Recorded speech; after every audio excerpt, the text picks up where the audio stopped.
밖에 계신 우리 아이들 그리고 우리 같이 식구들 함께 인사하시죠. 너무 더운데요. 잘 지내셨죠? 이렇게 한번 인사하시죠.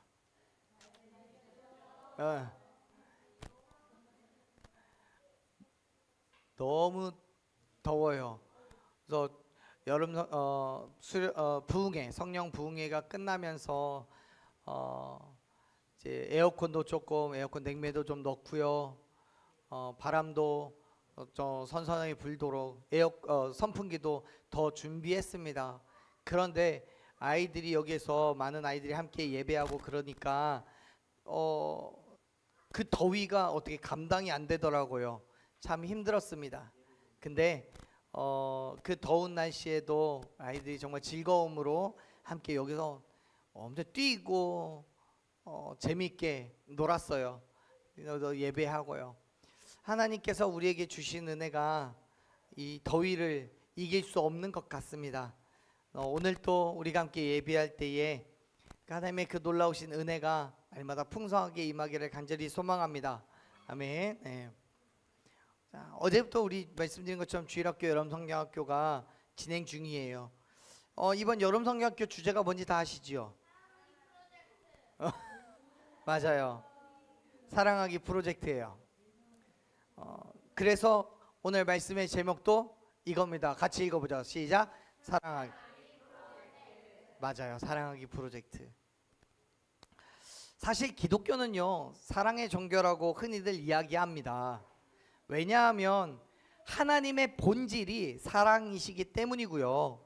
예수님께서 십자가에서 죽으시고 부활하심으로써 그 사랑을 실천하셨기 때문이에요. 그리고 그 사랑을 성령님을 통해서 저와 여러분에게 부어주셨고, 우리는 그 사랑을 이 땅에 드러내야 할 사명이 있기 때문입니다. 그런데 문제는 정말 우리가 그 사랑을 온전히 드러내고 있느냐, 여기에 문제가 있어요. 정말 하나님께서 사랑의 본질이시고 예수님께서는 그 사랑으로 저와 여러분을 위하여 죽으시고 부활하셨는데, 예수님을 믿는다고 하는 우리가 정말 그 사랑으로 내 옆에 있는 식구들, 내 이웃을, 이 지역과 열방을 사랑하고 있느냐는 거예요. 그런데 여러분도 경험해 보셨지만 그렇게 사랑하는 것이 쉽냐고요. 여러분 말씀드렸지만 우리가 여름성경학교 진행 중에 있어요. 그런데 우리끼리만 하는 게 아니라 편택교회와 함께 하고 있습니다. 이게요, 좋게 협력하는 마음으로 우리 교회 와서 같이 하자고 했고, 또 우리가 열심히 준비한 프로그램에 참여할 수 있게는 했는데, 저와 우리 교회, 우리 주일학교 선생님들은 정말 믿음으로 좋은 마음으로 했는데 부담이 있는 것도 사실이에요. 다른 것 때문이 아니라 우리 교회가 불편하게 할까봐, 또 준비한 프로그램이 아이들에게 있어서 마음에 들지 않을까봐 별 5만 가지 걱정 때문에 부담이 되더라고요. 다 내 생각 같고 내 마음 같지는 않잖아요. 물론 지금까지는 전혀 그런 거 없이 너무 기쁘고 즐겁게 함께 동역하고 있습니다. 그러한 걱정이 무색할 만큼 정말 열심을 다해서 하고 있습니다. 하지만 우리 각자가 추구하는 방향성도 다를 수 있고 기대하는 것도 다르니까 끝까지 긴장을 놓칠 수 없는 것도 분명해요. 여러분, 뭐 다른 게 보지 않아도 우리만 하더라도 마찬가지죠. 우리 교회도요, 다 제 맘 같지 않고 내 생각 같지 않아요.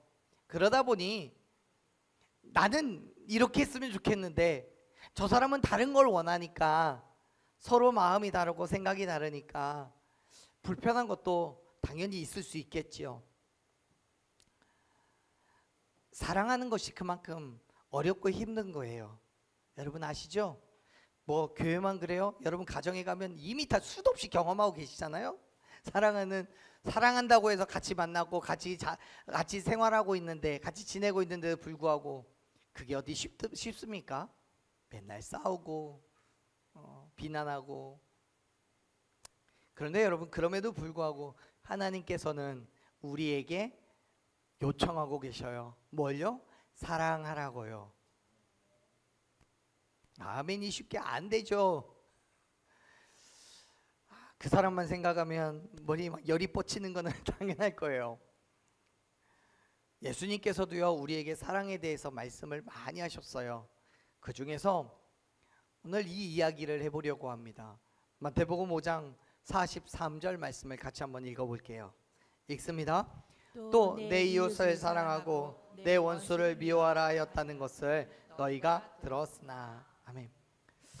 당시의 율법을 보면 이웃을 사랑하기를 내 자신과 같이 하라는 레위기 19장 18절의 말씀을 율법으로 삼고 그 말씀을 요약해서 정리해서 이렇게 43절 말씀 내 이웃을 사랑하라 라는 말씀으로 결론을 지어서 이야기했어요.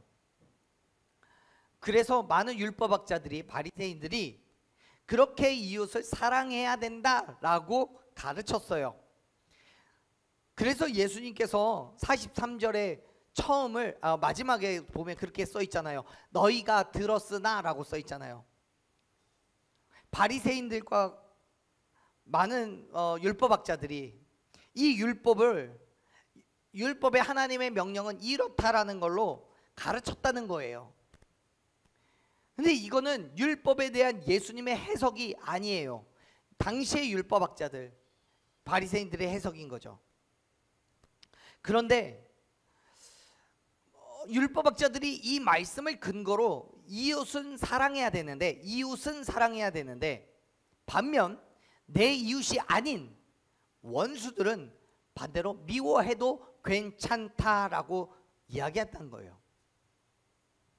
당연히 원수는 미워하라는 말씀은 성경에 기록되어 있지 않아요. 게다가 당시에 사회적으로는 문제가 있었어요. 이미 알고 있다시피 이때는 신약 시대잖아요. 이때는 예루살렘이 로마의 통치를 받고 있을 때입니다. 그렇기 때문에 유대인들에게 있어서 이웃이라고 하는 것은 자신들과 친밀하게 지내는 사람들에서 국한한 의미를 가지고 있었어요. 즉 유대인들, 이방인 중에서도 다시 유대인이 된 사람들, 뭐 이런 게 자기들과 같은 민족만 이웃이에요. 당연히 원수는 로마와 그 지역의 이방 민족들이 되겠죠.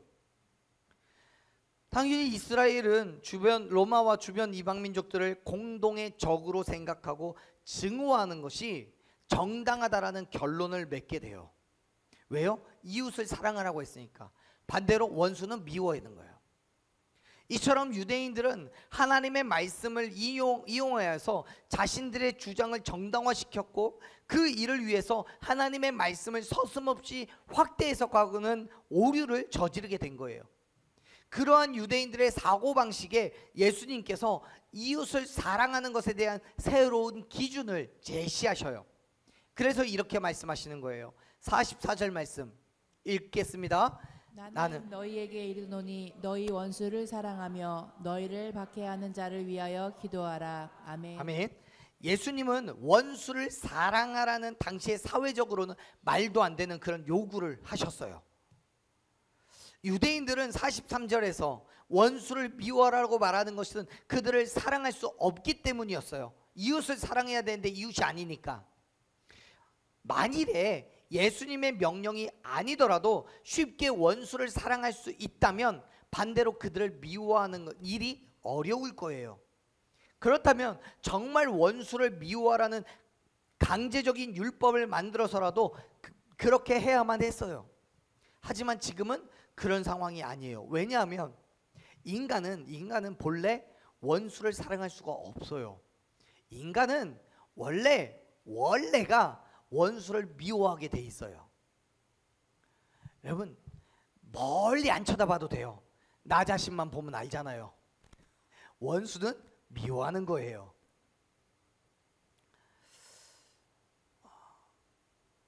그 말은 반대로 원수를 사랑하는 그 일은 명령이 되어야 된다는 거예요. 특별히 44절에서 말씀하시는 것처럼 우리를 박해하는 자들을 위해서 우리가 기도해 줘야 돼요. 그런데 그게 어떻게 가능하냐고요. 박해라는 단어로 우리 성경에 박해라고 번역되어 있는 이 단어는요, 쫓아내다라는 헬라어에서는 의미가 있어요. 쫓아내다.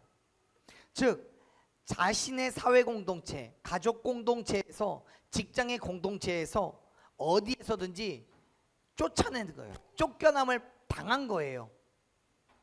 결국 박해라는 건 어떤 이유가 되었든 그가 속해 있는 그 공동체에서 나는 너하고 함께 할 수 없으니까 나가라고 이야기하는 거예요. 감정적으로 따돌릴 수도 있고요, 물리적으로 폭력을 사용할 수도 있어요. 어떤 상황이 되었던 박해를 받는 입장에서는 견디기 힘든 괴로움이란 사실은 다르지 않아요.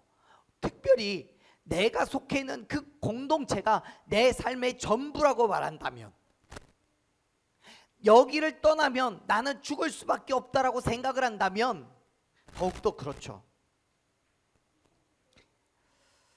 그러한 상황에서 나를 향해 박해하는 그들을 위해 기도하라는 것이 어떻게 가능하냐는 거예요.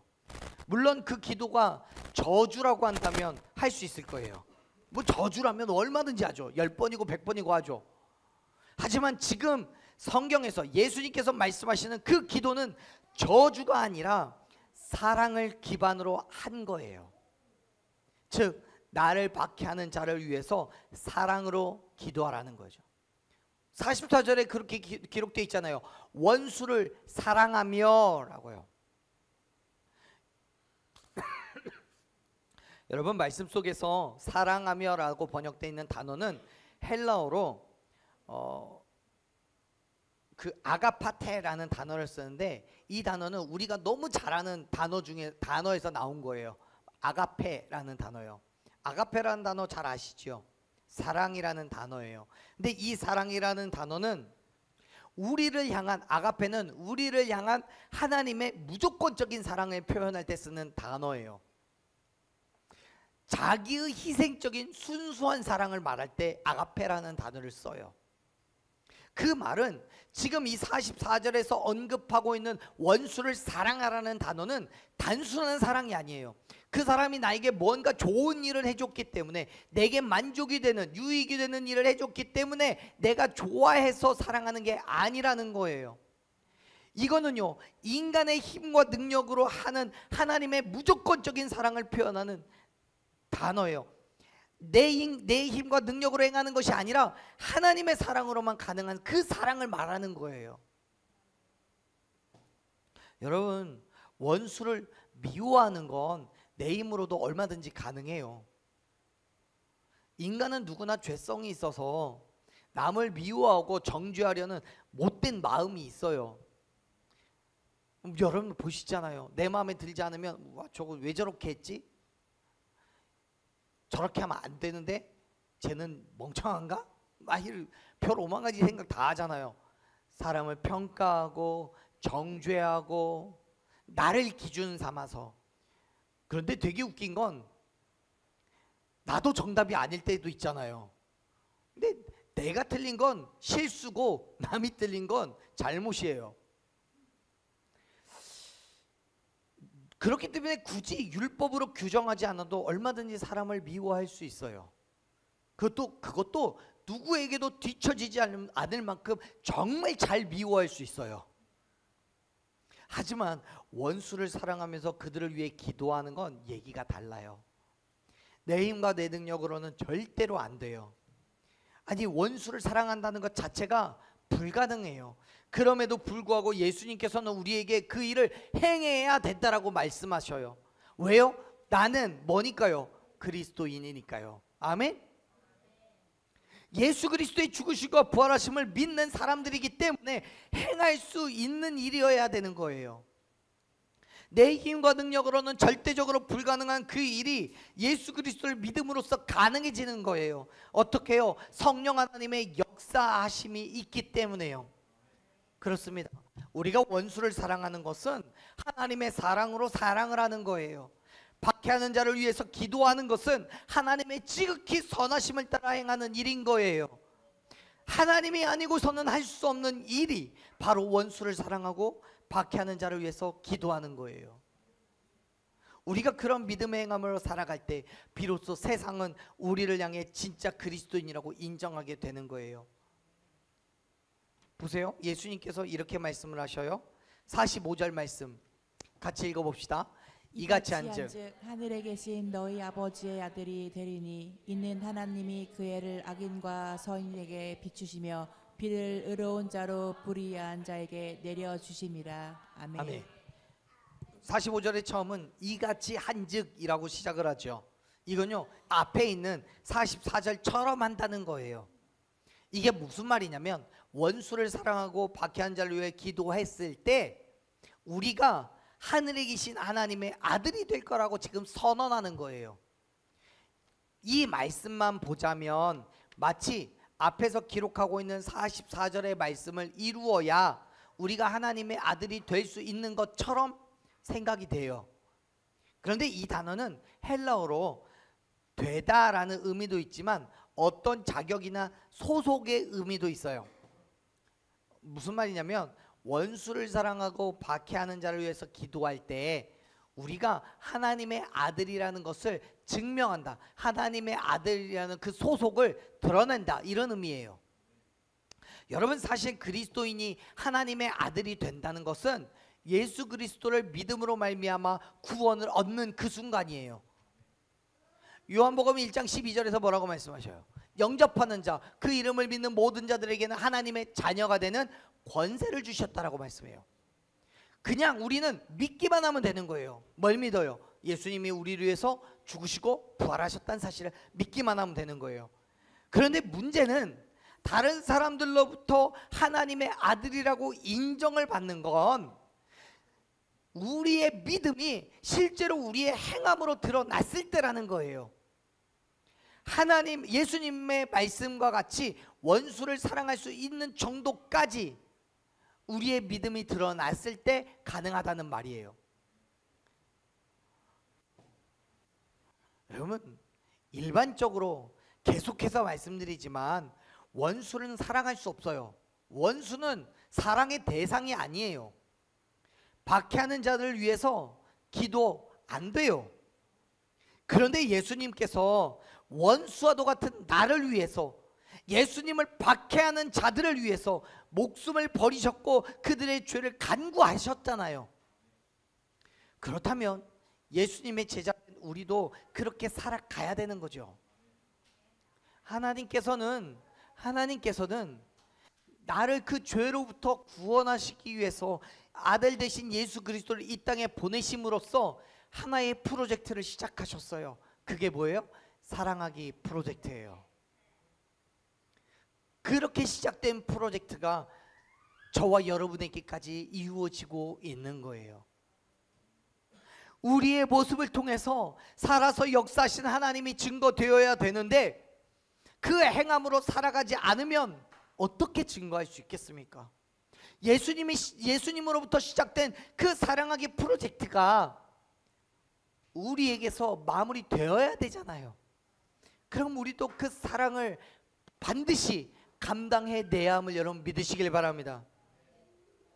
원수를 사랑하는 것, 박해하는 자를 위하여 기도하는 것이 내 힘과 내 능력이 아니라 하나님께서 주신 힘과 능력으로 행하며 그것을 통해서 하나님의 살아계심을 드러냄으로써 저와 여러분이 하나님의 아들이 됨을 입증하는 거예요. 그 프로젝트 가운데에 우리가 이루어가고 있는 것을 드러내는 거예요. 사랑하는 여러분, 간절히 소망하건대 원수를 사랑하며 박해하는 자를 위해 기도함으로써 여러분이 하나님의 거룩한 자녀됨을 입증하시기를 축원합니다. 여러분이 그렇게 하나님의 살아계심을 드러내야 할 그 대상이 누굽니까? 갑작스럽게 좌우를 살펴보지 마시고요. 여러분 떠올려 보십시오. 내 원수, 나를 박해하는 자, 그가 누구인지. 우리 부흥회 때 목사님 말씀하셨죠. 나의 땅끝, 내가 가야 할 그 땅끝이 어딘지 기억해 보시기를 바랍니다. 그리고 그에게 사랑을 전하며 그를 위해 기도할 수 있는 그 믿음이 저와 여러분에게 있기를 간절히 소망합니다. 물론 그게 말처럼 쉽고 간단한 문제가 아니라는 건 우리 너무나 잘 알아요. 그렇기 때문에 우리 어떻게 해야 됩니까? 구해야지요. 우리를 통해서 하나님의 크신 사랑의 성품이, 하나님의 선한 성품이 드러나도록 하나님께 간구해야지요. 성령님께서 우리 안에서 역사하심으로 말미암아 그 성품이 드러나기를 간절히 간구하는 저와 여러분 되기를 소망합니다. 저도 얼마나 많이 그렇게 간구하는지 몰라요. 우리가 그렇게 믿음의 행함을 살아내야 되는 이유는 우리가 하나님의 자녀됨을 입증하는 것 외에 또 다른 이유가 있습니다. 한 가지 이유가 더 있는데 어쩌면 그게 더 가장 큰 이유가 될 거예요. 그 이유가 뭐냐면 우리를 통해 드러나는 하나님의 사랑과 그의 선하심을 보고 믿음으로 그들도 하나님의 자녀가 될 수 있기 때문에 그래요. 자, 보십시오. 45절 말씀을 보면 예수님께서는 우리가 44절에 기록된 대로 행하는 또 다른 이유가 하나님께서 악인과 불의한 자들에게도 선인과 의로운 자들에게 부어주시는 은혜가 또 은혜와 동일한 은혜를 부어주시기 때문이라고 말씀해요. 즉 비가 내리는데 사람을 구별하여서 내리지 않듯이, 또 햇빛이 사람을 구별하여서 비추지 않듯이 하나님의 은혜도 사람을 구별하지 않는다라고 말씀하시는 거예요. 물론 여러분, 하나님은 비도 햇볕도 분명하게 구분하실 수 있는 분이에요. 믿으십니까? 누구는 비치고 누구는 안 비추실 수 있어요. 누구에게는 비가 내리고 누구에게는 비가 안 내릴 수도 있어요. 알고 계세요? 여러분, 성경에서는요 그 이와 같은 일들이 분명하게 일어났거든요. 출애굽기 10장 23절 말씀을 보십시오. 출애굽 당시에 있었던 10가지 재앙 중에 흑암의 재앙이 있었어요. 이때 애굽 지역에는 어둠이 있었지만 이스라엘 사람들이 거주하는 곳에는 빛이 있었어요. 분명히 하나님은 그 빛을 구별하셨단 말이에요. 또요, 사사기 6장 37절 말씀을 보면 기드온이 하나님께 자기를 통해서 일을 하시려면 양털에 이슬이 맺히고 주변은 이슬이 내리지 않게 해달라고 기도합니다. 그게 이루어졌어요. 또 그 다음날 양털은 뽀송하게 놔두시고 양털 주변에만 이슬이 내리게 해달라고 했어요. 그랬더니 또 그대로 됐어요. 이런 말씀들을 우리가 고려해 봤을 때 하나님께서는 45절에 기록된 그 모든 것들을 얼마든지 하실 수 있는 분이란 거예요. 그런데 그 일이 45절 말씀을 보면 악인이든 선인이든 구별하지 않고 동일하게 행하실 거래요. 여러분, 이 땅에 하나님의 사랑은 이 땅의 모든 사람들을 구별하지 않으심을 믿으시길 바랍니다. 사랑하기 프로젝트는 모든 사람들에게 동일하게 부어주시는, 동일하게 역사하신 하나님의 놀라우신 은혜의 프로젝트임을 여러분 기억하시길 바랍니다. 저와 여러분뿐만 아니라 그래요. 예수 그리스도의 죽으심과 부활하심은 모든 믿는 자들에게만 주어지는 은혜가 아니라 이 땅의 모든 이들에게 주어지는 은혜예요. 문제는 그 은혜를 우리가 믿냐 믿지 않느냐의 문제인 거죠. 그 믿는 자가 되기 위해서는 어떤 조건도 필요 없어요. 혈통도 지식도 경험도 무엇도 필요 없어요. 그냥 뭐 하면 돼요? 뭐 하기만 하면 돼요? 아니, 뭐 하기만 하면 돼요? 믿기만 하면 돼요. 아멘? 지금 성경은 믿기만 하면 되는 그 일이 원수를 사랑하는 저와 여러분, 박해하는 자를 위하여 기도하는 저와 여러분을 통해서 세상에 드러나게 되는 거라고 말씀하시는 거예요. 그렇습니다. 사랑하는 여러분, 세상은 저와 여러분을 통해서 하나님의 살아계심을 알게 될 줄로 믿습니다. 이 땅을 향한 하나님의 사랑과 그 선하심을 저와 여러분을 통해서 드러나는 거예요. 그리고 그렇게 우리를 통해 하나님의 역사심으로 믿지 않는 자들에게 하나님이 분명히 살아계심을 알게 함으로써 예수 그리스도의 죽으심과 부활하심을 믿고 구원을 받게 하실 줄로 믿습니다. 할렐루야. 그러니까 여러분, 여러분 머릿속에서 슉슉슉 지나가는 그 원수를 위해서 기도하십시오. 말하지 않아도 아시죠? 그 원수가 누군지. 원수를 사랑하십시오. 나를 박해하는 자를 위해서 기도하십시오. 물론 그 일을 내 힘과 내 능력으로 할 수 없으니까, 저에게 그만한 원수를 사랑하고 박해하는 자를 위해 기도할 만한 능력이 없으니까 하나님의 은혜를 구하십시오. 부흥회 때 강사 목사님이 5% 남아있는 2% 그 믿음을 사용하라고 말씀해 주셨는데, 솔직히 모르겠어요. 저에게 0.1%라도 그 믿음이 있는지 모르겠습니다. 너무 힘들어요.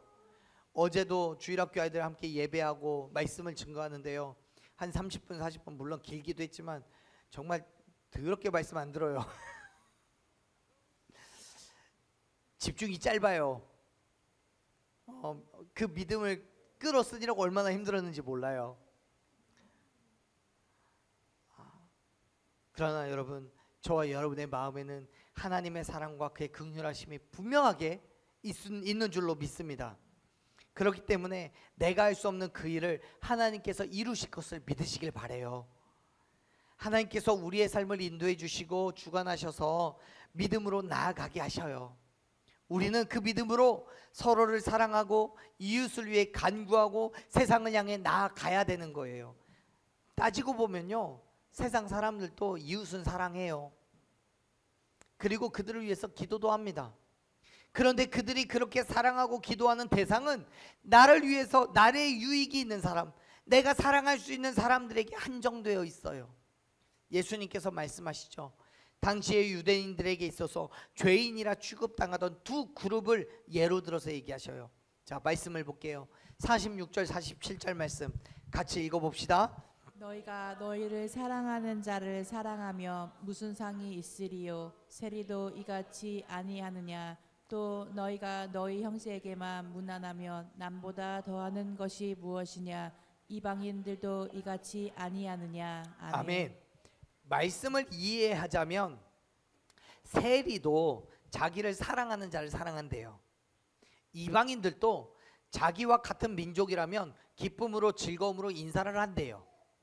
누구라도 나에게 유익이 있는 사람을 멀리하고 나를 사랑하는 사람을 미워할 사람이 없어요. 정상적인 상황이라면. 그런데 세리도 이방인도 얼마든지 사랑하고 무난하는 것을 그리스도인이라는 사람들이 그들과 동일하게 그리스도인들끼리만 사랑하고 그리스도인들끼리만 무난하면 그들과 다를 게 뭐냐는 거예요. 세리들과 유대인들과 다를 게 뭐냐는 거예요. 여러분, 그리스도인이 세상 사람들과 구별된 사람이라는 것은 그들의 행함을 따르지 않는다는 거예요. 그들과 동일한 삶이 아니라 분명하게 다른 삶을 산다는 거예요. 그런데 그렇게 다른 삶을 산다는 것이 단순하게 주일에 교회 가는 것, 예배하는 것만을 의미한다면, 그 삶이 이전과 똑같다면 그 삶에 하나님의 역사하심을 기대가 돼요? 안 돼요? 안 되죠. 안 돼요. 왜요? 세상과 다를 게 없으니까. 그건 오히려 하나님께 영광이 되지가 않아요. 사랑하는 여러분, 하나님의 역사하심을 따라 살아가는 저와 여러분 되기를 간절히 축원합니다. 하나님께서 저와 여러분에게 보여주신 그 행함, 그 결단대로 살아가시길 바라요. 예수님께서 이렇게 말씀하셨어요. 48절 말씀 마지막에 읽어봅시다. 읽습니다. 그러므로 하늘에 계신 너희 아버지의 온전하심과 같이 너희도 온전하라. 아멘. 아멘. 이 말씀은요, 하나님을 본받아 살라는 거예요. 하나님께서는 내가 거룩하니 너희도 거룩하라고 말씀하셨어요. 거룩하게 살아가라고 하셨어요. 바울이 고린도전서 11장 1절에서도 동일하게 얘기합니다. 여러분, 바울은 자신이 그리스도를 본받았다라고 말하잖아요. 내가 그리스도를 본받는 것처럼 너희는 나를 본받으라고 말하잖아요. 사랑하는 여러분, 그리스도인의 삶의 모습은 하나님의 온전하심을 따라 온전함으로 살아가는 그 삶이라는 것을 기억하시기 바랍니다. 말씀에서 이 온전하다라는 말의 의미는 뭐냐면 헬라어로 충분하다라는 거예요. 완전히 성장하다라는 의미예요. 즉 하나님을 따라가는 것이 그리스도인으로서의 삶이 충분하다는 거예요. 하나님을 따라가는 것이 완전히 성장한 것이다 라는 의미예요. 물론 인간이 하나님 앞에서 충분하면 뭘 얼마나 충만하게 할 수 있습니까? 성장하면 얼마나 성장하겠습니까? 그러나 도덕적으로 윤리적인 측면에서 우리의 행함이 완전한 것이 아니라 하나님과의 관계에서 완전하게 됨을 믿으시길 바랍니다. 다시 말해서 하나님의 완전한 지배를 받으며 하나님께 전적으로 복종함으로써 예수님과 같이 그리스도인의 삶을 살아가라는 거예요. 예수님께서 하나님의 계획하심에 따라 당신의 생명을 우리를 위해 기꺼이 내어놓으셨듯이 하나님의 사랑이 이 땅에 드러나기 위해서 저와 여러분의 삶을 기꺼이 내어놓으시기를 바랍니다. 이웃을 내 몸과 같이 사랑하는 것이 하나님의 온전하심과 같이 우리도 온전한 삶을 살아가는 거예요. 사랑하는 여러분, 마지못해서 외식적으로 행하는 율법이 아니라 하나님께서 저와 여러분에게 보여주신 그 사랑으로 예수님께서 저와 여러분을 긍휼히 여기심으로 핍박과 조롱과 멸시를 십자가에서 자기의 생명을 내어놓으신 것과 같이 이웃을 내 몸과 같이 사랑하십시오. 나를 박해하는 자를 긍휼히 여기십시오. 그리고 그들을 위하여 기도하며 세상 가운데 나아가는 저와 여러분이 되기를 간절히 축원합니다. 그러한 저와 여러분의 삶의 모습을 통해서 하나님의 사랑이 드러나는 그 거룩한 프로젝트에 순종함으로 나아가는 저와 여러분이 되기를 간절히 축원합니다. 오늘도 하나님의 그 사랑하기 프로젝트는 계속됩니다. 우리의 삶에서 그 프로젝트가 실패하지 않기를 끊임없이 기도하며 하나님의 은혜를 구하며 그 프로젝트 가운데 나아가게 되기를 간절히 소망합니다. 우리 함께 찬양으로 기도하며 나아가십시다. 사랑하는 여러분, 탁월한 설교자인 C.S. 루이스는요, 사랑을 감정이 아닌 의지를 짜내는 거라고 말합니다. 예컨대 미운 사람을 사랑하라는 것은 그를 향해 좋은 감정을 억지로 짜내라는 얘기가 아니에요. 그를 긍휼히 여기며 그를 위해 기도하는 것을 의지적으로 결단하는 것부터가 사랑의 시작이라고 말하는 거예요. 사랑하는 여러분, 저와 여러분은 그 사랑과 긍휼함을 입은 그런 사람들입니다. 그 사랑이 이제 찾아올 거라거나 또는 어떤 값을 치러야 그 사랑이 주어지는 게 아니에요. 우리는 이미 나를 향한 그 무조건적인 사랑, 그 아가페의 사랑을 경험했습니다. 어떻게요? 예수 그리스도의 죽으시고 부활하신 그 사건으로요. 사랑하는 여러분, 오늘 저와 여러분이 다시 한번 그 은혜를 기억하며 하나님께로 나아가는 시간 되기를 소망합니다. 세상 가운데 그 사랑하기 프로젝트를 이루어내는 저와 여러분의 믿음의 결단이 있기를 간절히 소망합니다.